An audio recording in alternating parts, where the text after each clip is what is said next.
Hey guys, Don Durrett, Gold Stock Data. I usually don't do this. I'm just going to ad lib and talk about the gold price, where it's going, and the factors that are impacting it. So, going into January, I I had to be bullish because coming out of the election in November, when Trump won, there was a lot of optimism around Trump and what he would bring to the table economically. And so the market was up after the election. I expected January and February to be up. They weren't. Gold did extremely well in February, but the market was actually down. The S&P was actually down for the month. It wasn't a green candle; it was actually a red candle, which surprised me. So that I think we're going to have to wait here a couple of weeks and see. And I thought once we got to March, I thought kind of the wheels would start to fall off and the Trump honeymoon would come to an early ending, if you will. But I did think that gold had a really good chance of getting to 3,000 and potentially up to 3,100 before this correction started. Before I thought we'd get to at least mid-March before the selling kind of began. But it's possible that we could turn around and go higher next week, first week of March. I think the next week's going to be really telling because we had a red candle this week on the S&P. So um, see what happens next week. We get another red candle. I know Gary Savage is thinking that this is going to run all the way. The gold is going to run all the way through March. I think he's pretty confident it's going to go all the way to 3,100. So maybe this thing will turn around and go higher. Hopefully it does. I'm not sure. Like I said, I turned bearish in March.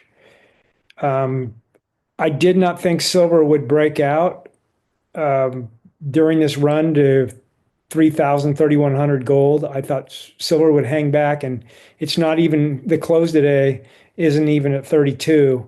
We're in the 30. Well, we got a 31 handle today on spot for silver. We got the HUI is under 320. Now, I want to show you this one chart I have here. This is the chart that I've been following. The only two charts to me that matter is the S&P and the HUI. And right here in 2012, so we basically top out at 2011 and we start going down in 2012 and 2013. And then you can see we came right here in 2012. And then 400 HUI, it tried to hold and boom, early 2013, it basically, that's when it all ended. And we've been in this channel ever since. And this channel, to me, it really represents so much because that channel is just showing you that's where the sentiment went to die. So right here is when in 2013, that's when the sentiment died in the miners and it hasn't come back. We had this COVID run to 2020 and we tried to break out, but nope, went all the way back into the channel and then went all the way back and went under 200. And then 22, we went under 200 and then we touched it twice. And this was in 23 in October 23 and then in February in 24 that so this was kind of the bottom of the current correction, the cycle low. And a lot of people are saying, well, this is where we broke out, but in actuality all we were doing is retracing this move that we had back in 2020. So it's just a a retracement. It's not really a bull market. For the bull market to begin, you got to get up here. It says we break out here. And I tweeted this today, and I think 365 is probably an area that we get to 365 and we stay there for a couple weeks. We're probably going to be at 450 a month later. And so I think 400 is probably going to be, that's when we get escape velocity. But I don't think 365, 375, when we get above this level, I think we will get that escape velocity. This is right here, 400 and 450, this is still early innings type area because I think we're going to 1200 to 1500. So we got quite a ride ahead of us. This is, we just been in this channel. We got to get out of this channel. And I've been saying that the only way we get out of this channel is the S&P has to stop going up because Wall Street is not going to look at Newmont and Barrick. An average investor on Wall Street works at a big firm, handles people's money, even the pension funds. They're not going to be looking at Newmont and Barrick until they have to. And that's when they're not making money. When you're making 10% or more, just betting on what you like and what you know, when you just focus on, the S&P 500, and especially the big caps in the S&P 500, you're not going to be looking at the miners. It's just not going to be something on your mind. So they're not looking at them, even though they have $1,000 margins right now and they're generating a lot of free cash flow. They're not on their mind, not until the S&P stops going up. And then they look around and they say, okay, where can I make some money? I can't make it anymore, in Google and Apple and Microsoft. Those aren't working anymore. I need something else. I need to make money because they want to make money each quarter. They don't invest long term. They invest quarter to quarter and they move their money around quarter to quarter. I mean, some of these guys are literally week to week. And so if you start a downtrend on the S&P or it just week after week where it's going down, at that point they start looking around to look for okay, Microsoft's not working anymore.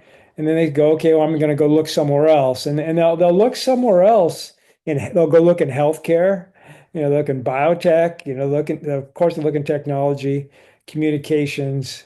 They'll look in all these areas they're used to. They won't go to the miners. That's kind of the last place they're going to look.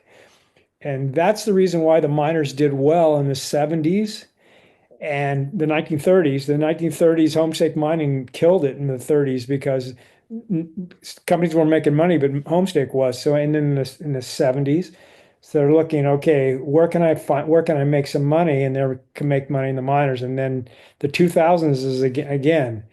Um, and so they only look at those when they have to.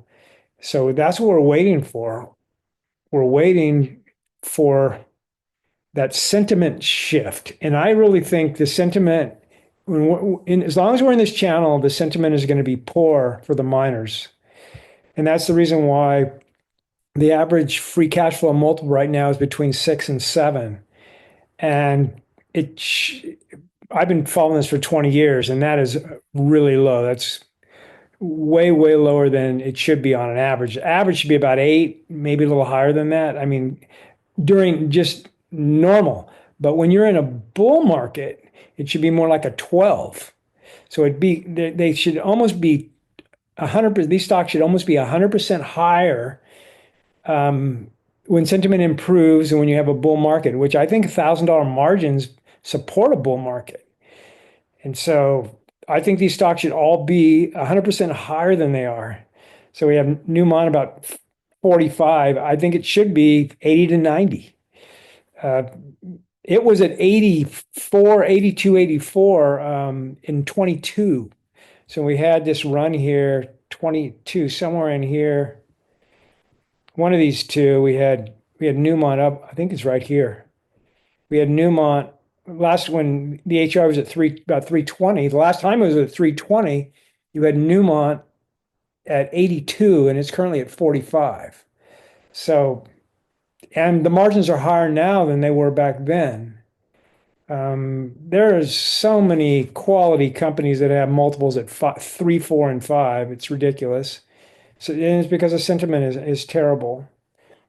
And so, all right. So now I wanted to talk a little bit about why I think the S&P is going to go down. I think this all has to do with Triffin's dilemma. I think it's playing out. Triffin's dilemma he was an economist in the 1960s, Robert Triffin, who came up with this thesis basically of why no country can have the global currency without destroying their economy. And the reason why is because if you're providing the currency to the rest of the world is going to use that currency and it's going to force that currency to have a higher valuation than their currency. And that's what we're seeing. The dollars basically has a high valuation. And so when it does that, it destroys the currency, the economy, the internal, because they can't make stuff, so they can't generate wealth. So the U.S. manufacturing base, it's really interesting. He wrote this in the 60s, and when our manufacturing base was strong, and he's basically saying that our manufacturing base is going to die because the dollar is just going to keep getting stronger and stronger. And that's exactly what has happened. So he basically predicted our demise, but that was in 1960. So that was 60 years ago, 60 plus years ago. It's taken that long, but now we've reached kind of the end game where the US has to have these large deficits now because the global currency is needed globally. So all of these foreign trading partners need to get their hands on dollars. So in order for them to get their hands on dollars, we have to have debt. We have to loan that. We have to create that money through borrowing, and then so as we create that debt, we put that burden on our shoulders, and now we have to keep borrowing more and more. So we have to have these big deficits and the fiscal dominance. But the deficits are kind of twofold. They injure us twofold. Number one, they put more debt. They put the debt burden on us, and then simultaneous that you can't pay it back. But then we start exporting inflation because the more debt that we create, we export it. As our currency gets stronger, foreign currencies get weaker, and so they have to inflate. When they use those dollars, they're using their currencies go down, and it creates inflation in their economies, which is happening. And then eventually it gets to a breaking point, which I think we're at right now. So, and it's like it creates a doom loop because at a certain point, the fiscal dominance, which are these huge budget deficits, you can no longer carry them, which happen you can because look, the interest rates go up because you create inflation, and foreigners demand more interest for the risk. And if you cut spending, then you're not creating enough dollars, and so that creates the dollar to get even stronger.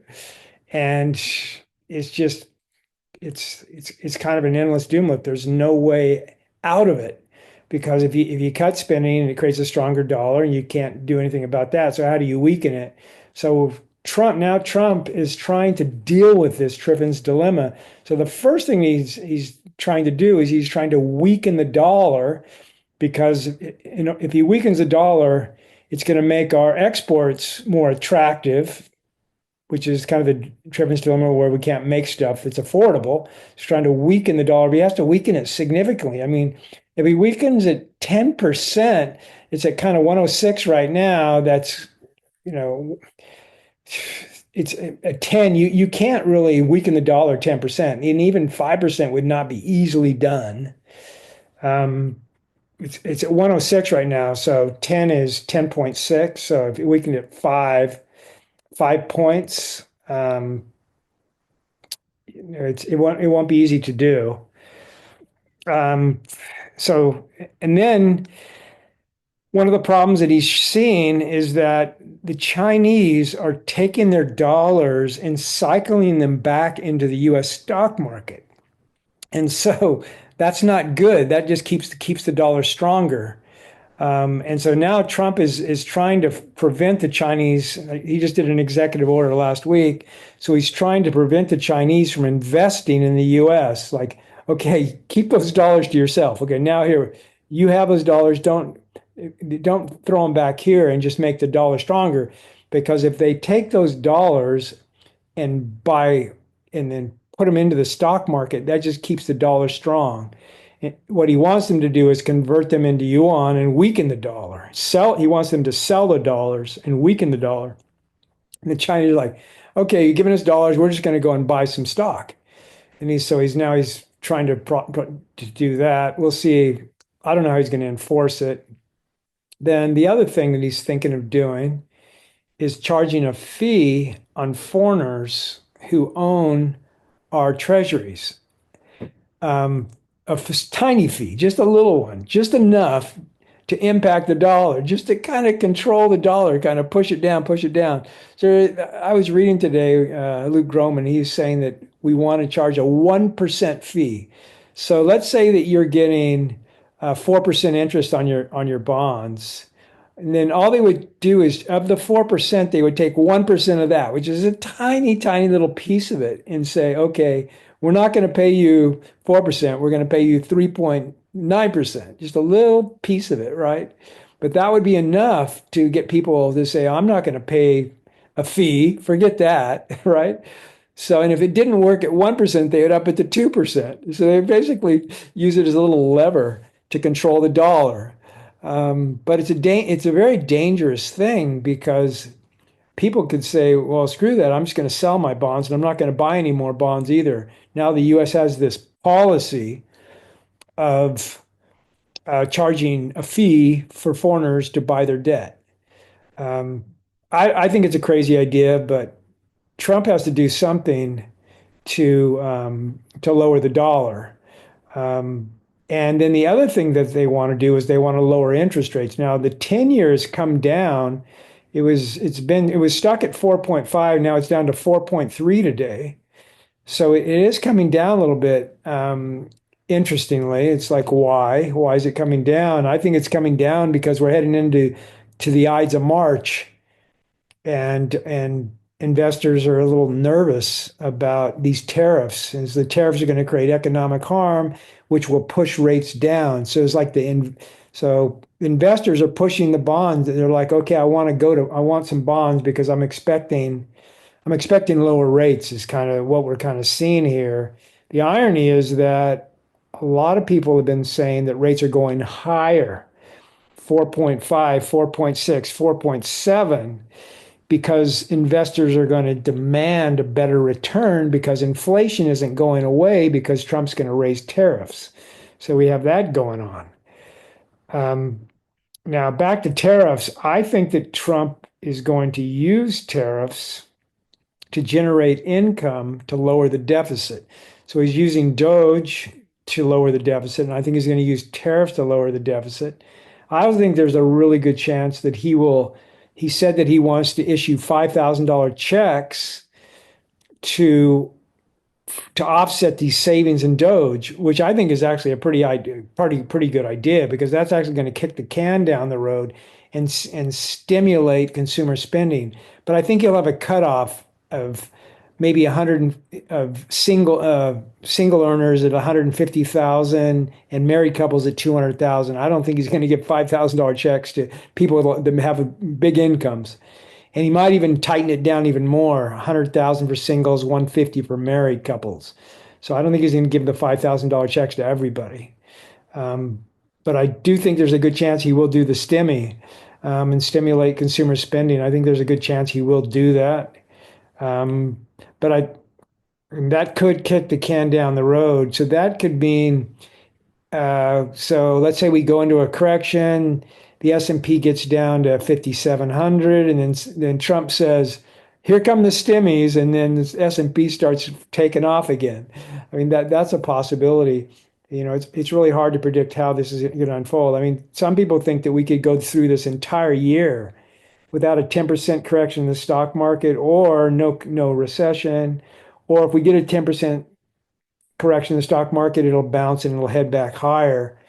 Um, I don't know. It's going to be really interesting to see how this unfolds in March and April.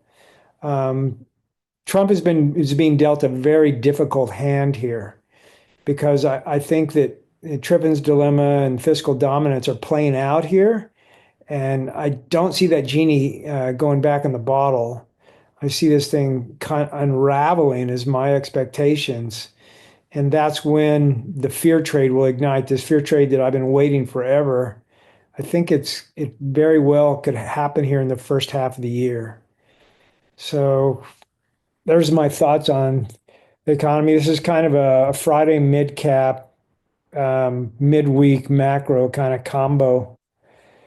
So that's that's it. I'm going to end it here. Um, look for the midweek macro tomorrow.